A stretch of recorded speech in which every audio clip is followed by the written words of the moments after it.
Novels forever में खुशामदीद। Novel इश्क मासूम है जिसकी राइटर है तानिया ताहिर। उसकी ये 5वीं एपिसोड है। तो आइए जल्दी से बगैर किसी देर के इस 5वीं एपिसोड को स्टार्ट करते हैं।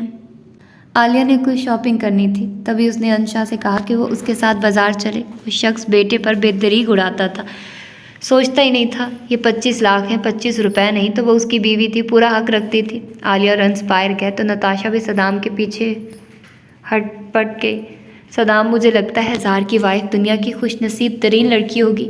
उसने आलिया और अंश की गाड़ी को बाहर जाते देखा, फिर अपने शौहर को जो कि लैपटॉप पर शायद कोई मेल टाइप कर रहा था। क्यों? मसरूफ़ से अंदाज में बोला।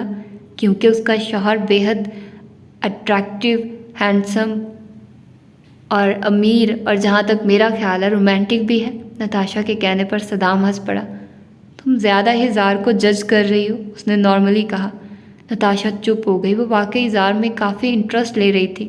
तो तुम क्यों इतना बोर हो गए हो हनी? वो सदाम के नज़दीक आए।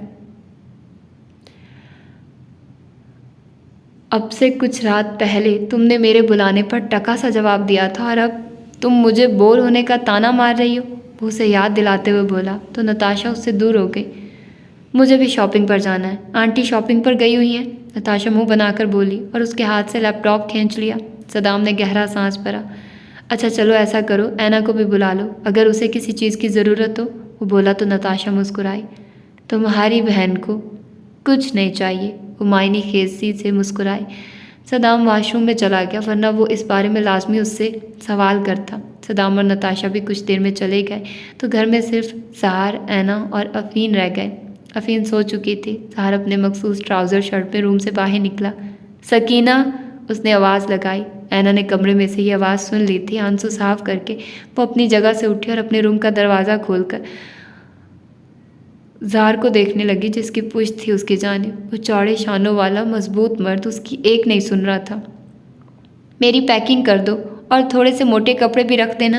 वैसे मुझे कुछ ख़ास तो नहीं लगता कि मौसम सर्द होगा वहाँ, मगर हो भी सकता है। वो बोलता हुआ सामने लॉन की जानिब चलने लगा, क्योंकि उसके दोनों कुत्ते बाहर निकल आए थे। वो उनके नज़दीक गया, उन्हें प्यार करने लगा। ऐना ने नोट किया कि आलिया घर नहीं और उसके रूम की लाइट ऑफ थी, ना ही सदाम है, उसके भी रूम की लाइट्स ऑफ थी, सिर्फ अफीन की जल रही थी। उसने अपनी तसल्ली को आलिया और सदाम का रूम चेक किया और वो लॉन में अपने कुत्तों से खेलते ज़ार के पास आ गई। वो मुस्कुराकर उनसे खेल रहा था, जबकि कुत्ते भी अपने मालिक की संगत में काफ़ी खुश थे। मुझे लगता है मेरी अहमियत इन कुत्तों से भी गई गुजरी है। अचानक ऐना के पीछे से आवाज़ आई। उसने मसरूर सा होते मुड़कर देखा। आपको तो पलकों पर बिठा लें, कहाँ आप इनसे अपना आप मिलाती हैं। अगर वफा करती तो यहाँ रखते, उसने सीने की तरफ इशारा करते कहा। मैं अब आपको अपनी वफा के सबूत नहीं दूंगी। आप मुझे इतनी गलती की इतनी सख्त सज़ा कैसे दे सकते हैं? मैं अपने हाथ में किसी और के नाम की अंगूठी पहना लूँ? वो रोने लगी। जाकर मेरी माँ को देखो, तुम्हारी माँ के वजूद ने उसे नाकर्दा गुनाह की सज़ा दे रही है। मुझे उसका कसूर गंवा दो। वो संजीदगी से भड़क कर बोला। हाँ आप ठीक कह रहे हैं, मैं यतीम, मेरी माँ बदकिरदार और मेरा भाई बेज़मीर। म्यार तो सिर्फ ज़ार अंश शाह का है। वो जिसको चाहे सज़ा सुना सकता है, वो जिसको चाहे कुछ भी बोल सकता है। वो सुलगते हुए बोली। तो तुम्हें ये पता है, फिर मुझे क्यों बता रही हो? वो सुकून से बोला। तो ऐना ने शिकवा भरी नज़र उठाई। वो आँख दबा गया। ठीक है, उसने आंसू साफ किए और मुड़ गई। असफर के नाम की अंगूठी मैं भी फिर खामोशी से पहन लूँगी, उसने कहा, और गोया उसे जता गई कि अब उसका कोई कसूर नहीं, और अंदर इससे पहले वो भड़कती। ज़ार ने कुत्तों को बिल्कुल अपने काबू में किए बैठा था। उसके तराने पर अपने कुत्तों को उस पर छोड़ दिया। ऐना की चीखें पूरे घर में गूंज उठी कि अगर कोई सोया भी होता तो एकदम उठ बैठता। और यही कुछ अफीन के साथ हुआ था। वो हड़बड़ाकर उठकर बाहर भागी थी। ऐना ज़मीन पर गिर गई थी। कुत्ते उसे काट नहीं रहे थे। वो बिल्कुल जिस तरह ज़ार से प्यार करते थे उसी तरह ऐना को भी अपना सर लगाते कभी ज़बान, और ऐना आंखें बंद किए रोए जा रही थी और चीखे जा रही थी। ज़ार हाथ बांधे एक तरफ खड़ा उसकी अकड़ का उसे जवाब दे रहा था। किस लिए वो उसके सामने इतना अकड़ कर बोली थी? अफीन एकदम ऐना को चीखते देख कर भागती हुई वहाँ आई। ज़ार ने माँ को मुस्कुरा कर देखा। ज़ार हटाओ इन्हें, ये क्या हरकत है? अफीन ने उसके बाजू पर जोरदार थप्पड़ मारा। उसने कुत्तों को एक आवाज़ लगाई।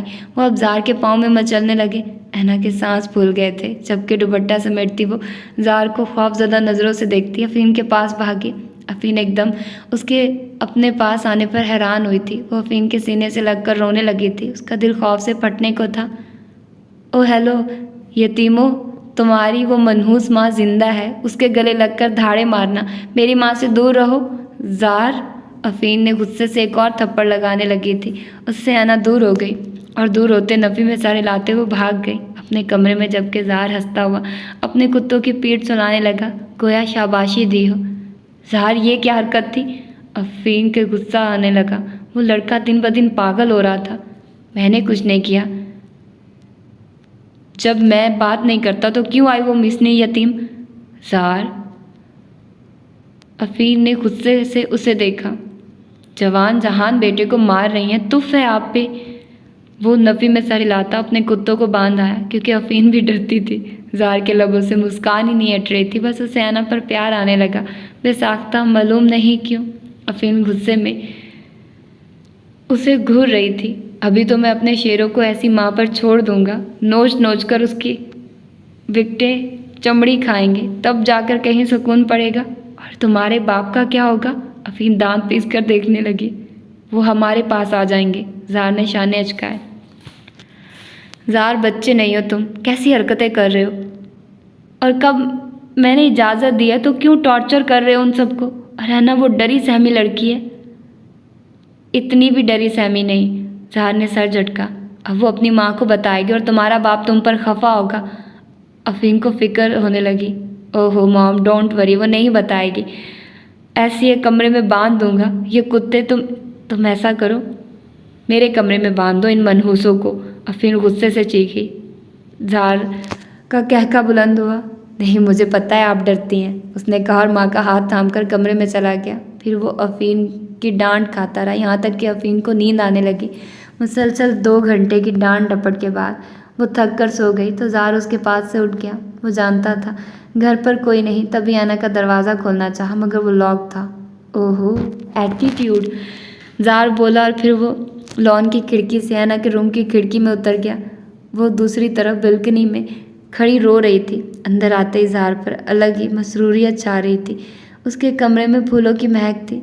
जार बेड पर लेटकर उसका वेट करने लगा, जबकि ऐना तो आज बाल्टियाँ भर देना चाहती थी। ऐना कुछ देर बाद रूम में आई तो एकदम डर गई। हाय डार्लिंग, कल मंगनी है और शौहर को कोई लिफ्ट ही नहीं। वो मुस्कुराकर उसे देखने लगा। आप मेरे कमरे से जाइए, ऐना गुस्से से बोली। भड़क किस बात पर रही हो इतना? वो उठकर ऐना के नज़दीक आया।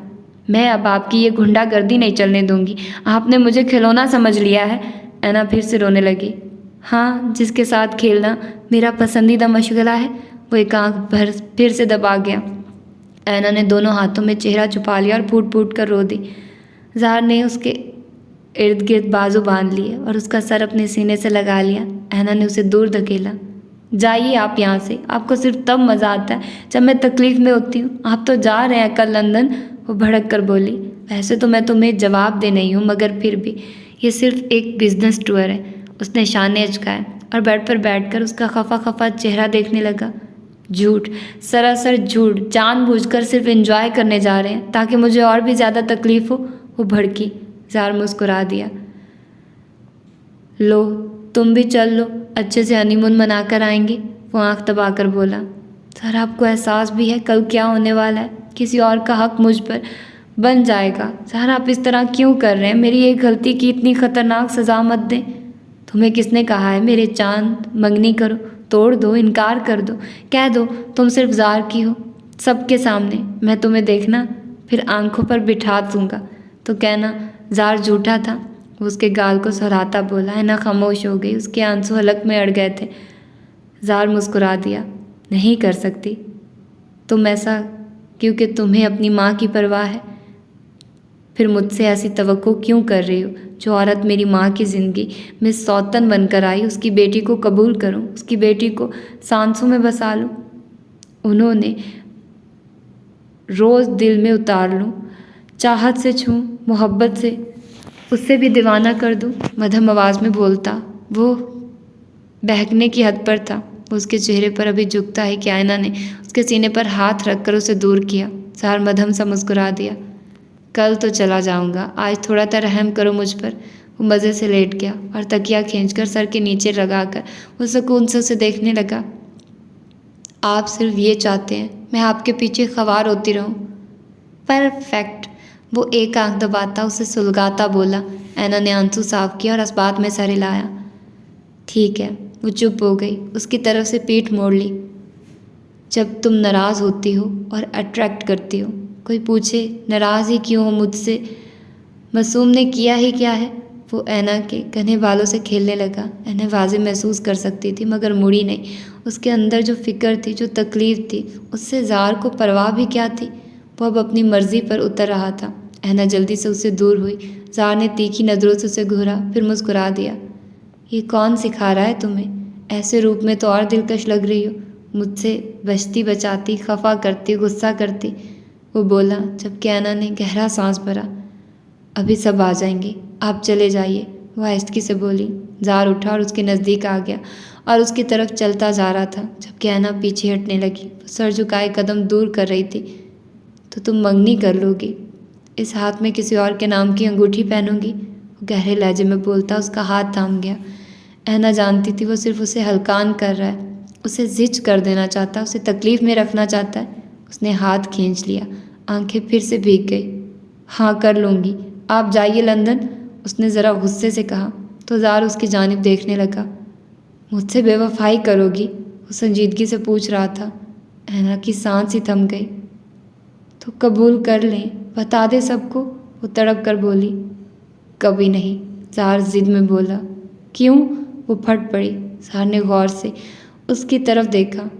नाम क्या है उसका? उसकी तड़प पर तवज्जो दिए बिना वो पूछने लगा। वो उसके नाम से उंगली से खेल रहा था जिसमें कल वो किसी और के नाम की अंगूठी पहनते।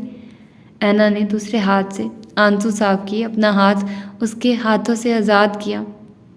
वो कब कराना चाहती थी? असफर, वो बोली। कितना बूढ़ा नाम है। ज़ार बदमज़ा हुआ। कोई ज़ार अनशाह के मुकाबले में तो लाती, स्वीट हार्ट ढूंढकर। वो मुस्कुराया। वो एक टेबल के पास खड़े थे जिस पर फ्रूट्स रखे थे। ज़ार की निगाह फ्रूट्स में लगी छुरी पर गई। मैंने नहीं ढूंढा उन्हें, ये मम्मा की चॉइस है। यानी तुम ढूंढती तो ज़ार की टक्कर का बंदा ले आती। वो संजीदगी से उसे देखने लगा। ऐना कुछ नहीं बोली। कल इस उंगली में पहनोगी अंगूठी? ज़ार ने पूछा। वो उसके बेहद नज़दीक खड़ा था। उसके कुलून की तेज़ मैल ऐना महसूस कर रही थी। ऐना का दिल उसकी इंतहा भरी गुर्बत में डूब कर उभरा। वो उसको एहसास दिलाने को कह गई। हाँ पहनूंगी। शायद जिद चढ़ गई थी, शायद वो नहीं चाहती थी कल का दिन उसकी ज़िंदगी में आए और ज़ार यहाँ से चला जाए। पहन लेना। ज़ार ने एकदम छुरी निकाली और उसकी उंगली पर एक गहरा कट एकदम ही डालता। वो छुरी उसके कदमों में फेंकता शाने अचका गया। ऐना की एक चीख निकली। ज़ार ने जुनून में उस चीख का गला घूंट दिया। डरो उस वक्त से ऐना जो तुम्हें रुस्वा कर देगा। मेरे अलावा तुम्हारी ज़िंदगी में कोई नहीं होना चाहिए। कोई मर्द तुम्हें छुए मैं उसके टुकड़े कर दूंगा। क्या कि तुम किसी के हाथ से अंगूठी पहनो? वो मध्यम मगर सर्द लहजे में बोल रहा था। तुम मेरी हो। उसने उसके आंसुओं को अपनायत से चुन लिया, उसके बालों को कान के पीछे किया। तुम्हारी माँ बीच में ना आई होती तो वाकई तुम ज़ार की दीवानगी में खुद भी दीवानी हो जाती। तकलीफ़ तुम्हें छूती भी ना। अपनी माँ से कहो अनशाह को छोड़कर यहाँ से दफ़ा हो जाए। मेरी माँ को जिस दिन उसका हक मिलेगा मैं तुम्हें तुम्हारे सारे हक दूंगा, तुम्हें पलकों पर सजा लूँगा। मगर तुम्हारी माँ अनशाह की ज़िंदगी से ना निकली तो मैं तुम्हारी माँ, तुम्हारे भाई और तुम्हारा जीना हराम कर दूंगा। और ये तुम सब कुछ अपनी आंखों से देखोगी। उसे सकती हुई ऐना के कान में अपना जहर अंडेल रहा था। ऐना की उंगली से खून तेज़ी से बहता फर्श को भी ख़राब कर रहा था। वो दम साधे खड़ी रही। ज़ार उसके कुछ न बोलने पर थोड़ा सा उससे फासला बनाता उसका हाथ देखने लगा। वो उंगली मुकम्मल कट चुकी थी। अब यहाँ अंगूठी तो क्या, शायद वो किसी का हाथ भी रखने न देती। उसने ऐना को देखा। एक लम्हे को ख्याल आया और किस तरह वो इकरार करे उससे कि उसे उससे मोहब्बत है। वो ये ज़ख्म सहने की पूरी तरह कोशिश कर रही थी। लबों को दांतों में कस कर दबा लिया था। ज़ाहर को आज इस वक्त उस पर तरस आ रहा था। उसने ऐना के खून बहते ज़ख्म को देखा और उसे लेकर वो बेड पर बैठ गया। खामखा उसके नज़दीक उसे शर्मिंदगी हो रही थी। खून काफ़ी बह गया था। वो एक बार भी नहीं बोली थी। ज़ाहर ने उसके रूम से फर्स्ट एड बॉक्स लिया और उसके सामने बैठ गया। उसने खामोशी से ऐना के हाथ की ड्रेसिंग की थी। ऐना वैसे ही लबों में दांतों को दबाए बैठी थी। पट्टी करके उसने ऐना की तरफ देखा। ऐना ने भी निगाह उठाई और ज़ाहर ने एकदम उसकी गर्दन में हाथ डाला और उसके चेहरे पर वो झुका था। वो उस पर अपना जुनून दिखा तो चुका था, मज़ीद दिखाने की कोशिश कर रहा था। वो फिर भी खामोश रही। उसका कोई रिएक्शन न पाकर वो दूर हुआ और उसे देखने लगा। वो थोड़ा सा उससे फासला बनाकर उसका चेहरा देखने लगा। गोया अगर वो ज़िद्दी बन रही थी तो ठीक है, ज़ाहर कौन सा कम ज़िद्दी था। ऐना ने एक आह भरी और आंसू साफ करके उससे मुंह मोड़ लिया। ज़ाहर की बर्दाश्त में ये भी नहीं आ रहा था। उसने एकदम ऐना की कलाई पकड़ी और उसे खुद पर खींच लिया। जिस बात से मुतमईन थे वो कर तो चुके हैं, और क्या करना चाहते हैं। वो ज़ख्मी लहजे में बोली, तुम मुझसे एकदम भी मुंह नहीं मोड़ सकती, एक लम्हा भी नहीं मोड़ सकती, तो किस बात पर मुझे रवैया दिखा रही हो। वो गुस्से में लगा, मेरी मजाल है आपके सामने, खामोशी से आपकी मान तो रही हूँ, फिर भी आप मुझसे खुश नहीं हैं। ऐना के गाल पर आंसू फिसल कर बह गया। ज़ाहर ने उसके गाल से गिरने वाले आंसू को उसके चेहरे पर झुक कर चुन लिया। जो मैंने कहा है उस पर फोकस करो, अपनी माँ को यहाँ से दफ़ा हो जाने का कहो। उस दिन मैं तुम्हें कबूल कर लूँगा। मुझे अपने किसी अमल पर शर्मिंदगी नहीं है। तुमने मेरे साथ जो किया है इसके बदले तुम्हारे साथ तो मैं कुछ भी नहीं कर रहा। मैं नहीं जानती थी कुछ। ज़ाहर प्लीज़ मेरा यकीन कर ले। वो उसके सीने में चेहरा छुपा गई, जबकि ज़ाहर पीछे लेट गया। वो उसके बालों को सुला रहा था। वो बुरी तरह रो रही थी। ऐना का बैंडेज वाला हाथ ज़ाहर ने थामा और नरमी से उसे छूता उसकी तकलीफ़ कम करना चाहता था। ऐना रोकर खुद ही चुप हो गई। अभी ज़ाहर कुछ कहता कि दरवाज़ा धाड़ धाड़ बजने लगा। ऐना की चीख निकल गई। वो करंट खाकर ज़ाहर से दूर हुई थी, जबकि ज़ाहर को 1% भी फ़र्क नहीं पड़ा था। उसने लापरवाही से ऐना को देखा। वो पूछना चाहती थी कि ज़ाहर ने सख्ती से उसके मुंह पर हाथ रखकर उसकी आवाज़ दबा दी। वो मुस्कुराकर उसे देखने लगा। तुम्हारी माँ को हार्ट अटैक आ जाएगा अगर मैं ये दरवाज़ा खोल दूँ, वो मज़े से बोला और दरवाज़ा खोलने के लिए मुड़ने लगा, जबकि ऐना ने उसके बाजू थाम लिए। ज़ाहर जाइए, प्लीज़ जाइए ज़ाहर। वो बेबसी से उसके आगे हाथ जोड़ने लगी, जबकि ज़ाहर ने तब कर उसकी तरफ देखा। इस औरत को हमारे दरमियान से निकाल दो, वरना मैं फिर अपने तरीके से निकालूंगा। वो उसे पीछे धकेल के लास्ट वार्न करता वहाँ से जैसे आया था वैसे चला गया। ऐना ने सुख का सांस लिया था। आने वाले ने दरवाज़ा तोड़ने की कसम खा ली थी। उसने आहिस्तगी से रूम की लाइट ऑफ करके नाइट बल्ब जलाया और हल्का सा दरवाज़ा खोल दिया। भाभी थी। क्या हो गया तुम्हें, हर वक्त दरवाज़ा बंद, तुम्हारा भाई बुला रहा है तुम्हें, वो बोली। भाभी मैं कल भाई से बात कर लूँगी, अभी मुझे नींद आ रही है, वो चेहरा झुकाकर बोली तो नताशा ने सर झटका। उसे कौन सा परवाह थी। तभी सामने से ज़ाहर सीटी की धुन बजाता गुजर गया। नताशा का सारा ध्यान ज़ाहर पर चला गया, जबकि ज़ाहर उसे देखे बिना ही कमरे में बंद हो गया। ऐना ने नताशा को हैरानगी से देखा था और वो भी दरवाज़ा बंद कर गई, जबकि नताशा तो वैसे भी ज़ाहर के बंद दरवाजे की तरफ देख रही थी। गहरा सांस भरकर वो भी सदाम के पास चली गई। दिन ब दिन सदाम से बोरियत होने लगी थी उसे। अगली सुबह में बेहद हलचल थी, मगर फिर भी सबके नाश्ता इकट्ठे किया था। वो सब नाश्ता कर रहे थे। अफीन ज़ाहर की पैकिंग करा रही थी। ज़ाहर ने उसे उसकी दोस्त के घर इतने दिन ठहरने पर मना लिया था, और वो अपनी ज़िद न मनवाता तो उसे ज़ाहर कहता ही कौन। अफीन भी अपना बैग लेकर बाहर आ गई, जबकि ज़ाहर फ़ोन पर मसरूफ़ था। ओके आप पहुंच जाइए, उसने कहा और फ़ोन बंद कर दिया। वो अफीन को फ़्लाइट की टाइमिंग बताने लगा। आलिया ये मंज़र देखकर सबसे ज़्यादा खुश हुई थी कि वो दोनों मुसीबतें तो जा रही हैं, अब वो सुकून से यहाँ रहेगी। तभी ऐना टेबल पर आ गई। उसने अपना हाथ छुपाया हुआ था। ज़ाहर जा रहा था। वो अपनी बात का कितना पक्का था। उसने उदासी से उस पर एक नज़र डालकर नाश्ता करने बैठ गई। आलिया ऐना को देखकर मुस्कुराई और अफीन और ज़ाहर भी आ गए। टेबल पर सदाम नहीं था, वो बाहर अरेंजमेंट करा रहा था। तुम कहाँ जा रही हो? अफीन के बैग देखकर अनशा बोले, चेहरे पर संजीदगी थी। मेरी माँ है, मुझे यकीन किसी पर ट्रस्ट नहीं है। जब तक मैं यहाँ नहीं हूँ मैं इस पागल खाने में अपनी माँ को नहीं छोड़ूंगा, उसने वाज़े लफ्ज़ों में कहा। एक तो ज़बान को लगाम देकर बोला करो। ये मेरी छूट है जो तुम इतना फजूल बोलते हो, और ये इसका घर है, कहाँ पहुँचा रहे हो तुम?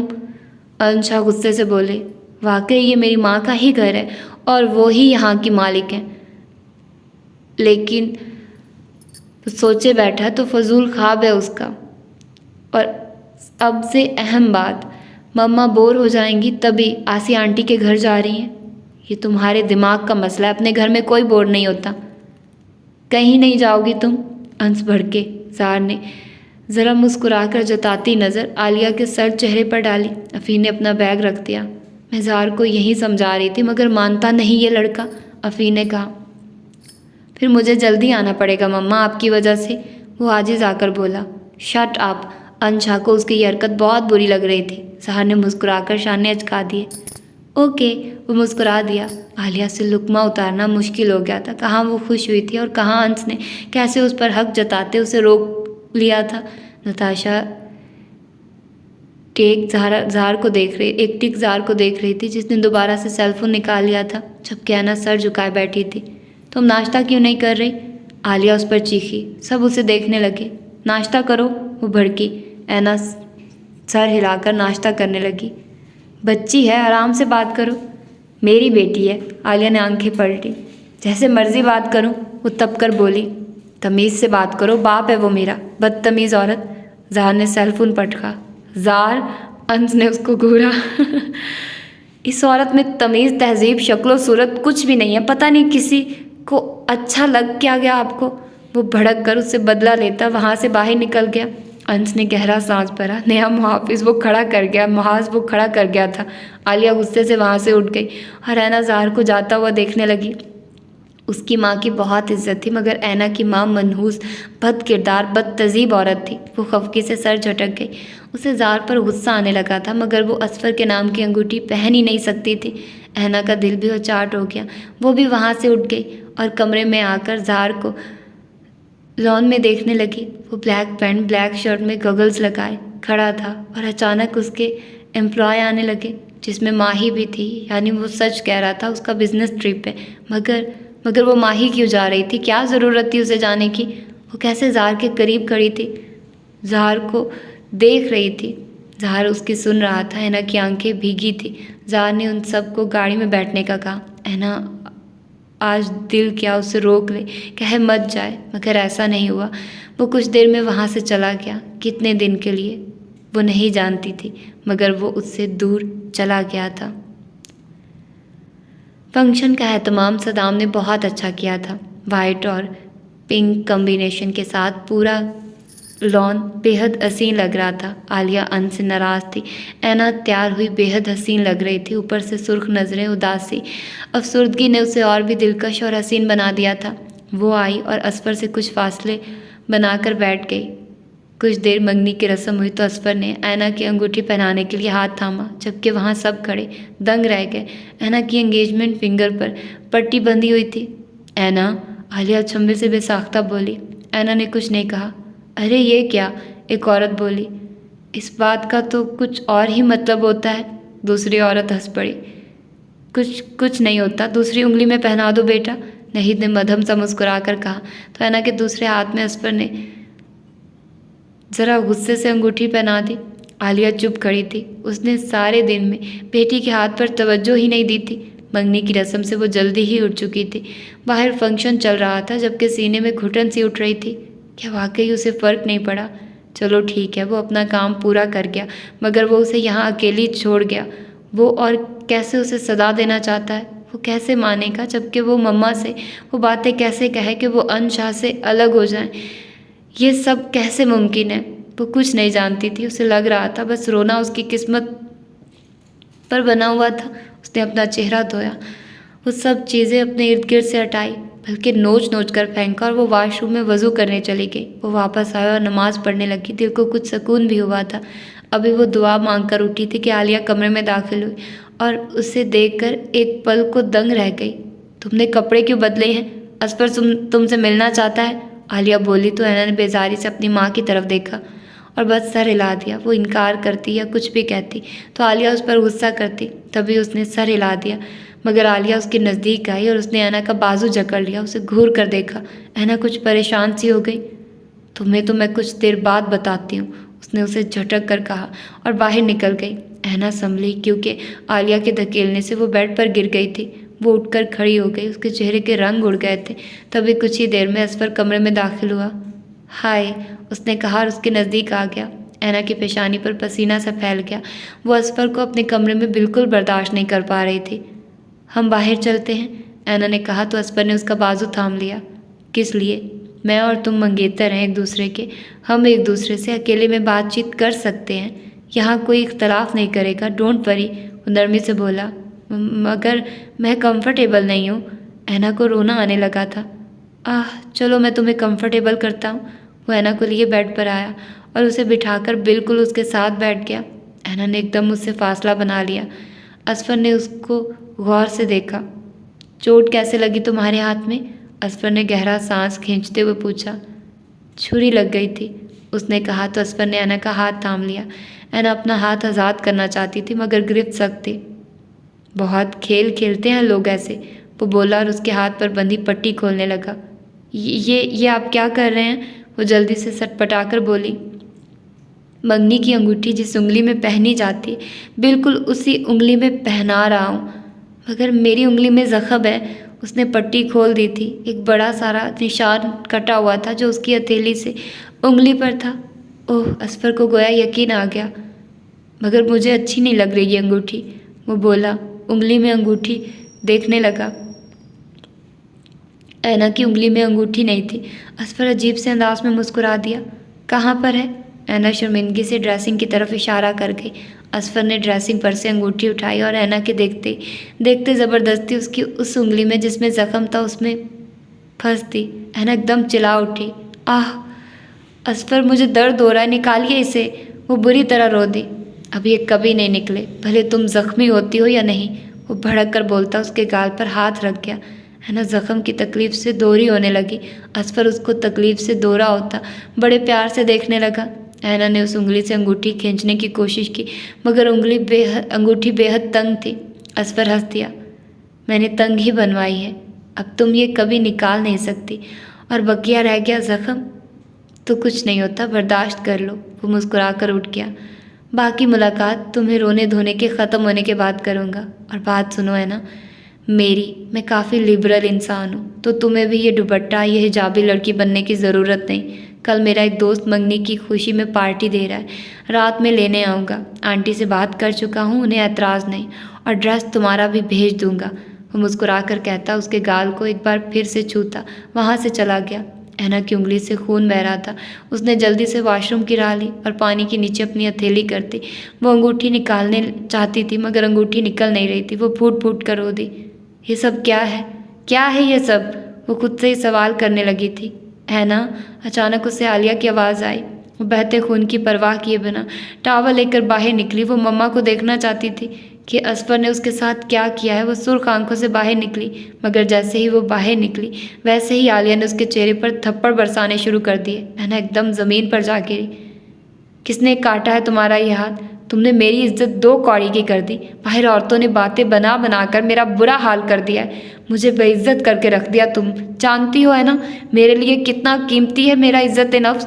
वो चिल्लाई जबकि ऐना खुद को बचा रही थी। अपना चेहरा जो लाल सुर्ख हो चुका था वो घुटनों में छुपा चुकी थी। आलिया ने उसकी कमर पर भी थप्पड़ बरसा दिए। वो थक कर दूर हुई। ऐना की बस सिसकियाँ उठ रही थी। मुझे बताओ ये किसने काटा है? वो उसको झंझोड़ कर बोली। आप मेरी माँ नहीं लग रही, सगी बेटी हूँ मैं आपकी। वो तड़प उठी।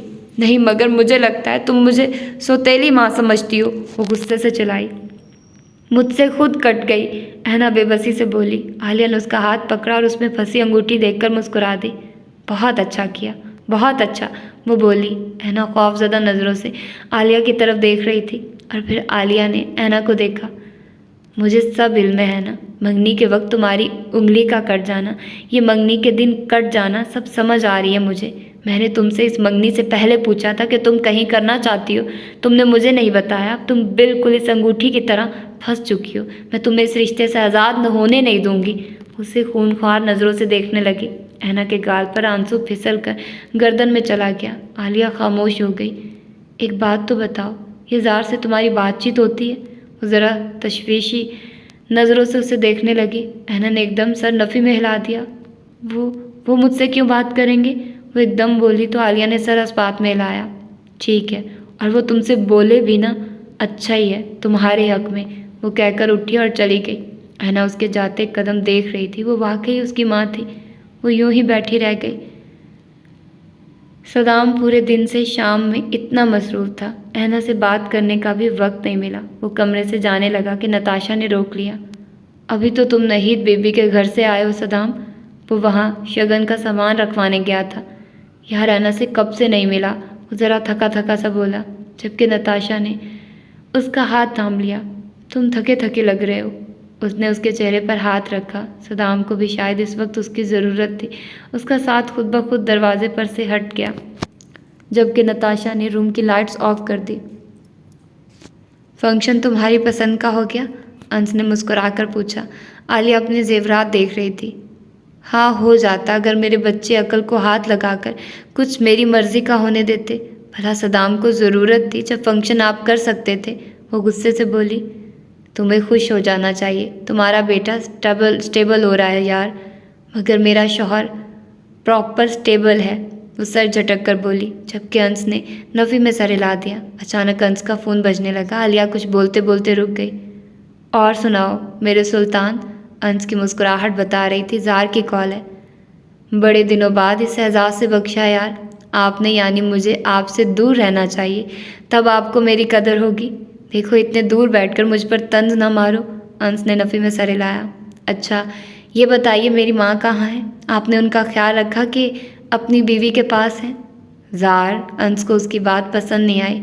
यार मम्मा के बारे में पूछ रहा हूँ, वो आजिज़ आता बोला। तुम्हारी माँ ठीक है, उसने कहा। मैं जल्द आ जाऊँगा, वो बोला। ख्याल रखना अपना, अंश बड़े लगाव से बोला। Okay dad. वो मुस्कुराकर कॉल ऑफ कर गया। उसका इरादा अफीन को अगली कॉल मिलाने का था। अंशा ने कॉल बंद की। आलिया उन्हें की तरफ देख रही थी। अल्लाह करे खैरियत से वापस लौट आए। वो बुड़बुड़ाते हुए उठे और वॉशरूम में चले गए।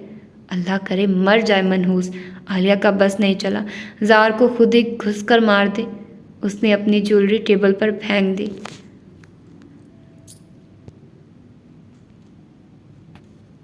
ऐना ने उसके बाद जितने भी दिन गुजारे वो सब के सब ज़ार की मौजूदगी के बिना आलिया और असफर की ऐन मुताबिक गुजरे। रोज़ कॉलेज का कहकर असफर उसके साथ टाइम गुजारता था। उसे असफर की तबीयत में अजीब नफ्सियाती मसला लगता था। वो ऐना के साथ बिल्कुल नॉर्मल बिहेव नहीं करता था।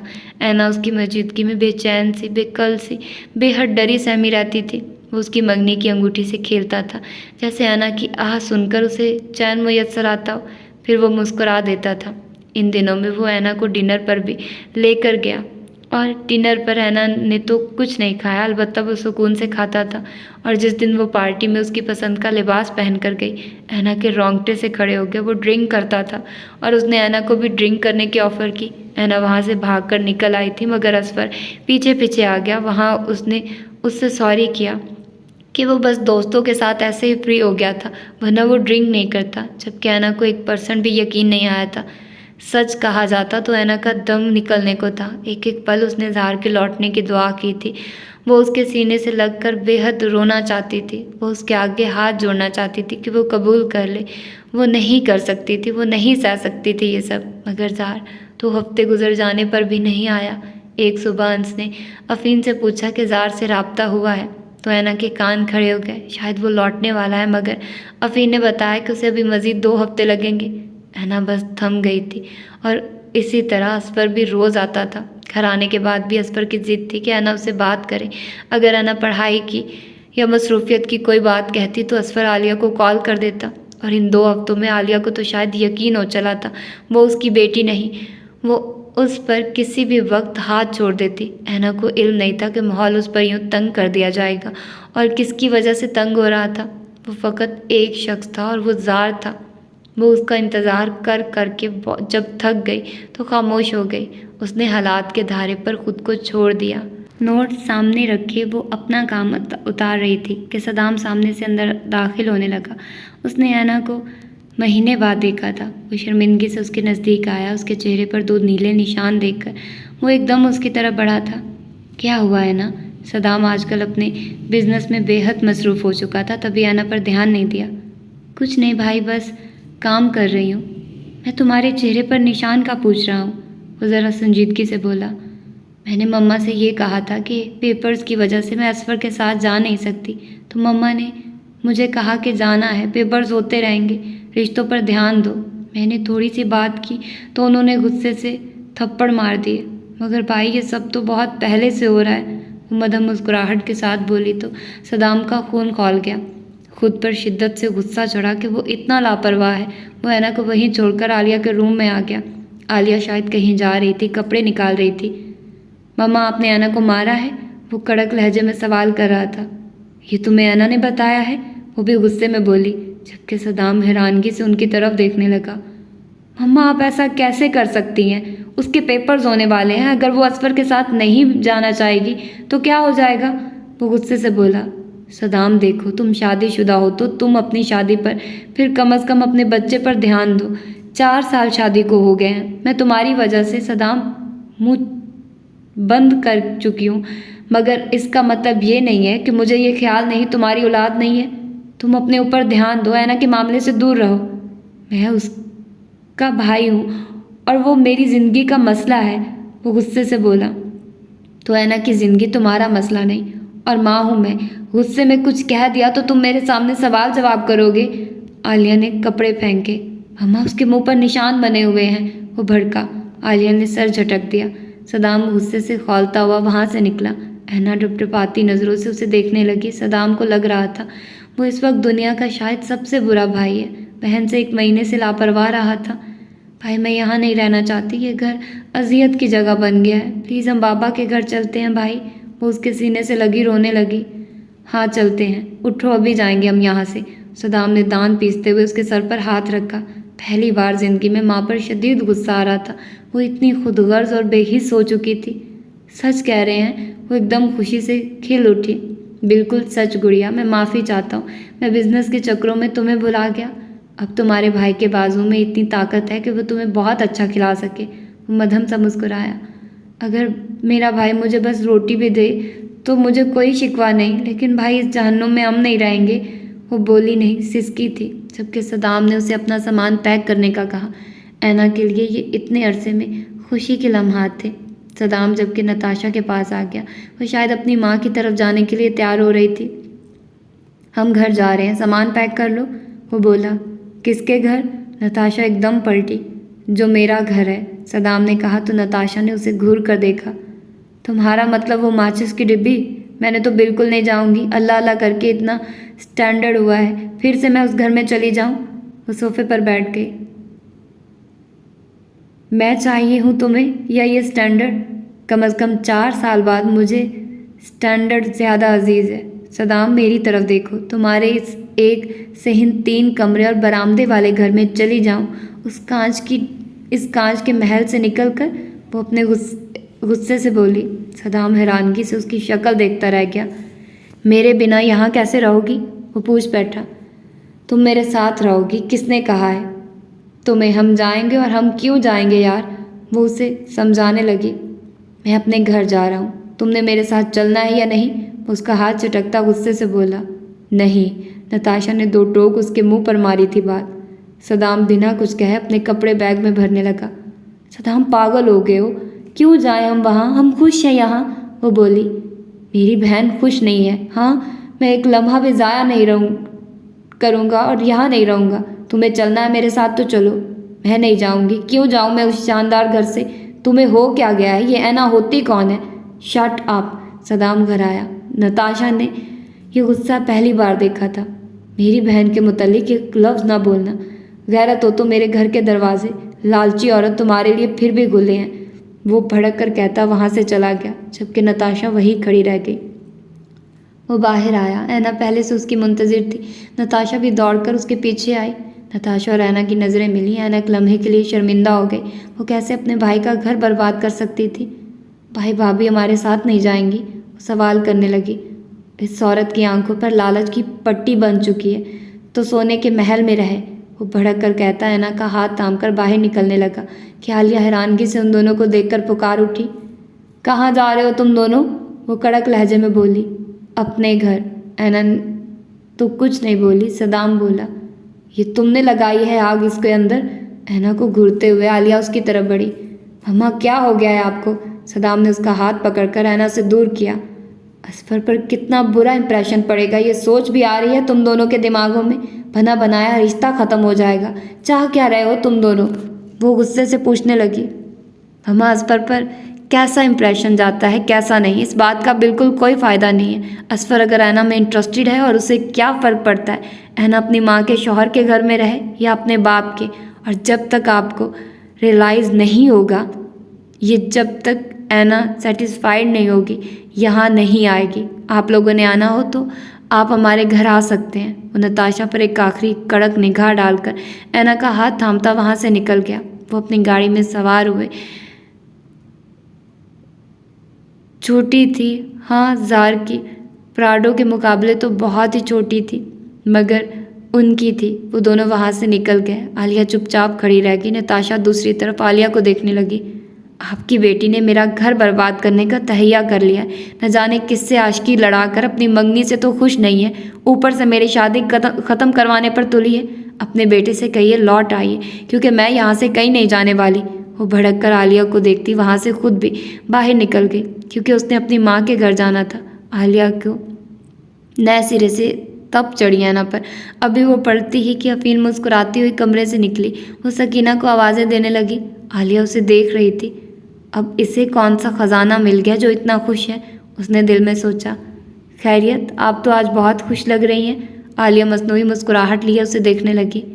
ज़ार आ रहा है, शाम तक उसकी फ़्लाइट है। अफीन ने बहुत खुशी से उसे ये इत्तला दी थी। आलिया का मुँह ही बन गया। ज़ार ही है ना, इसमें इतना खुश होने वाली क्या बात है? वो सर झटक कर कहती कमरे में चली गई। अफीन ने गहरा सांस लिया। उसके बोलने से उसकी तड़प तो ख़त्म न होती। एक माँ से अपने बच्चे को नहीं देखा था उसने। वो सकीना को खाने की लिस्ट बताने लगी, जबकि सकीना ने उससे कहा कि भाजी आप खुद मेरी मदद करना, वरना जी डांट देते ज़ार साहब तो। वो मुँह बसोर कर बोली तो फिर मुस्कुरा दी। ठीक है, तुम निकालो सामान, मैं खाना खुद बनाऊंगी, उसने कहा और बाकी मुलाजमाओं को घर साफ करने लगा दिया। ज़ार को खुशामदीद कराने के लिए ये सब तैयारियां हो रही थी। आलिया को ऐना और सदाम पर बेहद गुस्सा था। बस नहीं चला घर जाए और खींच कर ऐना को ले आए। मगर सदाम इस वक्त बहन की मोहब्बत में कुछ ज़्यादा ही डूबा हुआ था। तभी आलिया मसलहतन खामोश हो गई। वो देख रही थी पिछले 2-2.5 घंटे से ज़ार के इस्तकबाल के लिए घर को ऐसे सजाया जा रहा है जैसे ज़ार हज करके आ रहा है। वो उलझन का शिकार होती कमरे से बाहर लॉन में आ गई। नफ़रत और तंज भरी निगाहों से चमचमाते घर को देखा। बार बार ऐना और सदाम का ख्याल अलग आ रहा था। अचानक उसके पास नहीद की कॉल आ गई। वो चलते चलते ज़ार के कुत्तों के पास आ गई, जो आलिया को देखकर भौंकने लगे थे। आलिया ने ज़्यादा बात नहीद से किए बिना ही भड़क कर फ़ोन बंद किया और कुत्तों की तरफ देखने लगी जो भौंक रहे थे। उसने इर्द गिर्द देखा, वहाँ कोई नहीं था। न जाने इस वक्त आलिया को क्या हो चुका था। उसने पास पड़ा एक भारी पत्थर उठाया और एक कुत्ते के सर में दे मारा। वो पत्थर इतना भारी था कि कुत्ते का सर ही कुचल गया। आलिया को जो दिली राहत उस वक्त मुयस्सर आई थी, शायद ही आज से पहले कभी आई थी। एक कुत्ते का हाल देखकर दूसरा और तेज़ी से भौंकने लगा। आलिया ने जब उस कुत्ते को पागल होते देखा तो वहाँ से भाग गई। कोई उस पर इल्ज़ाम लगाता तो सही, मगर जो खुशी मिली थी ज़ार के कुत्तों को मारकर, उसका मज़ा ही अलग था। उसको टीज़ करने को वो एक बार फिर आ रहा था तो ठीक है, पहले पहल ज़रा खुद भी टीज़ हो। वो अंदर अपने रूम में चली गई। और ये थी इसकी 5वीं एपिसोड। यकीनन आप लोगों को पसंद आई होगी। अपना फीडबैक दीजिएगा और बताइएगा कि आप लोगों को ये कैसा लगा नावल। मिलते हैं इंशाल्लाह इसकी 6ठी एपिसोड में। अल्लाह हाफिज़।